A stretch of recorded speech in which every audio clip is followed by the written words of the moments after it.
So in this week's Parsha, you have a fascinating series of stories. So the first one is where you have, the first one that stands out is when Yaakov is fighting with this angel. And what I love about the story, it's one of my favorite ones in the whole Torah, is because when you're reading the actual words, you don't actually know who is fighting with who.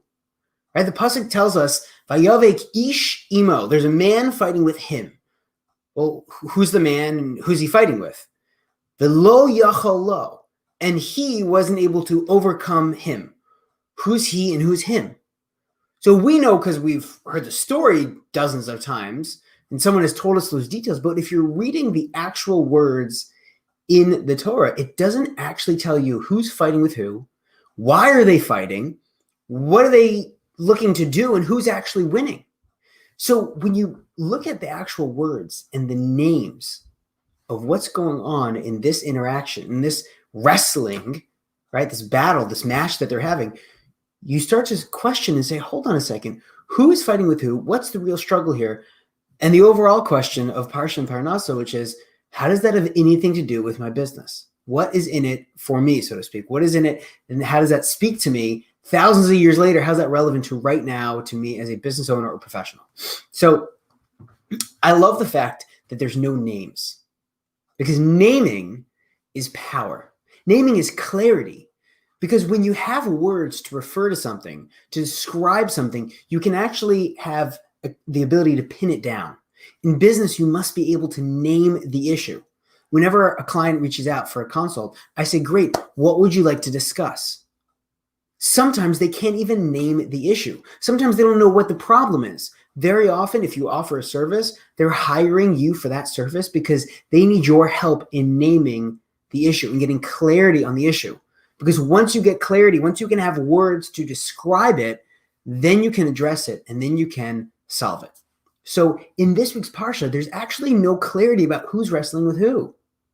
And here's why the lack of names is so powerful in terms of how it actually affects business and what we call branding. Okay, so what happens? So during this wrestling, so imagine for a moment that you're watching a movie and Yaakov and this other man, you're watching them and they're wrestling, they're back and forth, they're moving around the dirt, and it's like a mini sandstorm because they're both full of sand and they're just kicking around the dust because they're wrestling back and forth. And they're wrestling the entire night. And then one man asks the other one, he says, Vayomer Elav, Ma Shimcha, what's your name? That seems to be like kind of random. Who cares about your name? Just beat your opponent who's trying to wrestle you and who's trying to injure you, who's trying to overcome you. What does it matter what your name is? And then it continues. And the next pasuk says, Vayomer, and the guy responds, Lo Yaakov Yomer, right? Your name isn't Yaakov, Od Shimcha. It's not going to be your name anymore. Maybe it has been your name, Ki Im Yisrael, but it's going to be Yisrael. Why is your name going to change? Kisarisa im Elokim v'im anoshim vatucha. Because you actually wrestled with people and you wrestled with now this angel or an emissary of God, and you overcome it. What does it mean in business when someone changes their name? You know what we call that? We call that rebranding. What's going on in the Torah right here? In this very moment, Yaakov is going up against his opponent, and he's going up against a challenger who's clearly very good and almost his equal. In business, we call that competition. And he's wrestling with that competition. He's trying to overcome the other one, and they're each trying to beat each other. And you know what happens? The other one looks at his opponent and says, you know what? You're good. You are good. You got something. You know what you have? You have the ability to actually wrestle, face fear, face doubt, face your opponent, face your competition in the face and say, I'm going to overcome this. And so you know why his name changed? Because he was able to stand in the face of his competition and withstand whatever his opponent was doing. Only from that place of that internal shift and that external ability to exert that strength, that's where he built a new name. That's where he was able to rebrand. Very often companies want to rebrand because they think that when you change the name or you change the way that people see this, then you'll make more money. And very often there's truth behind that. But in order to actually rebrand, it starts with this internal battle and internal change that then starts to create external change. That's the real essence of a rebrand and also of a real brand.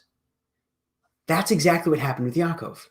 Yaakov challenged what he was able to do. So on a practical level, it's the internal transformation.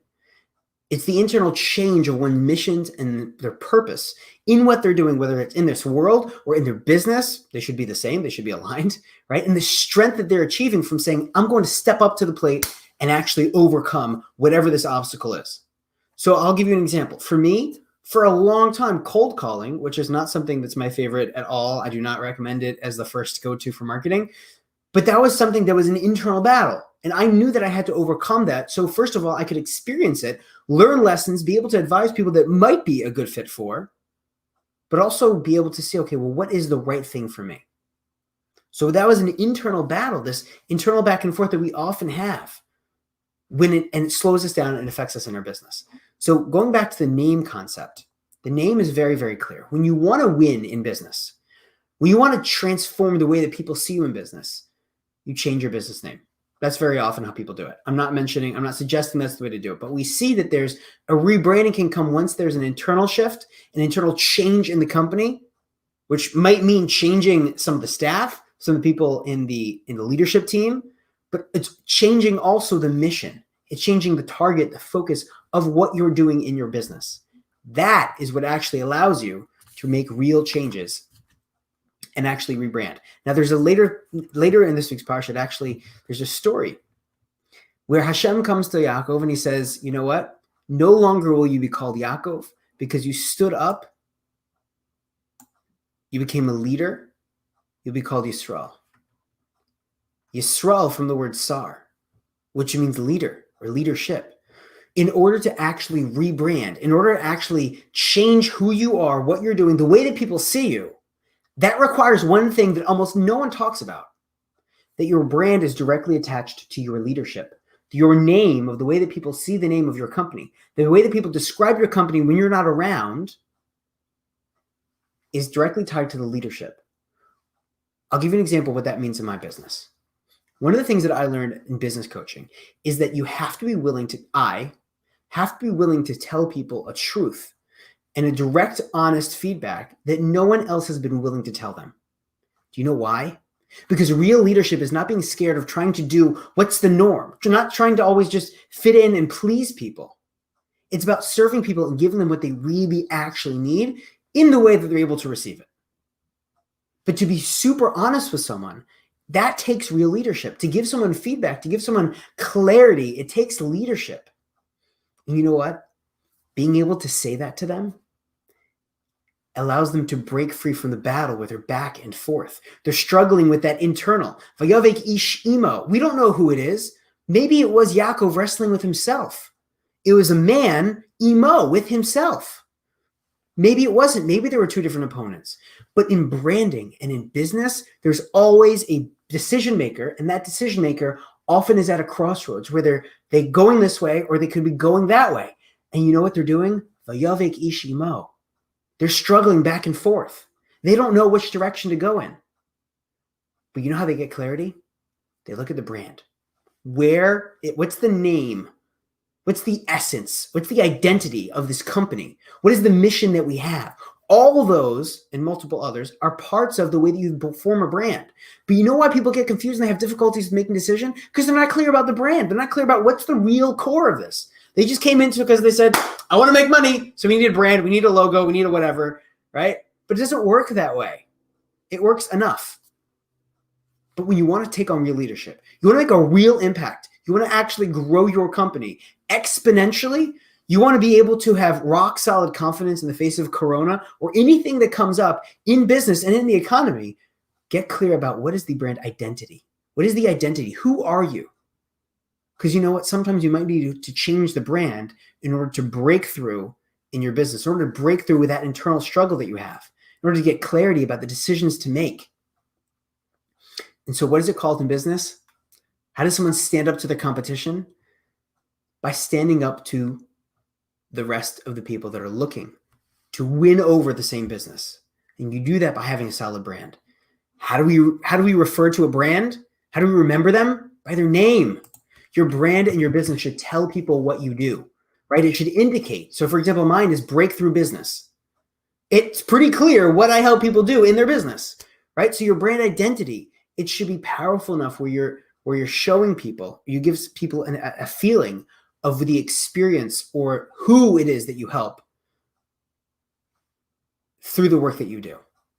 So I hope this was valuable to you. I'm curious to hear what resonated. There are a few ideas, but essentially your brand, your name, and your leadership are all tied together. And we see from Yaakov that he became Yisrael and the father of Bnei Yisrael, of all the other Avos. He was the one. And guess what?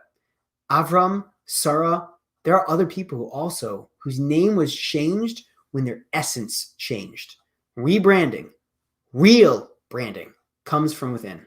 And then you start to see the impacts on the outside. Have a great week and tune in next week for Parsha and Parnasa. And we also have a WhatsApp group coming out soon. So let us know.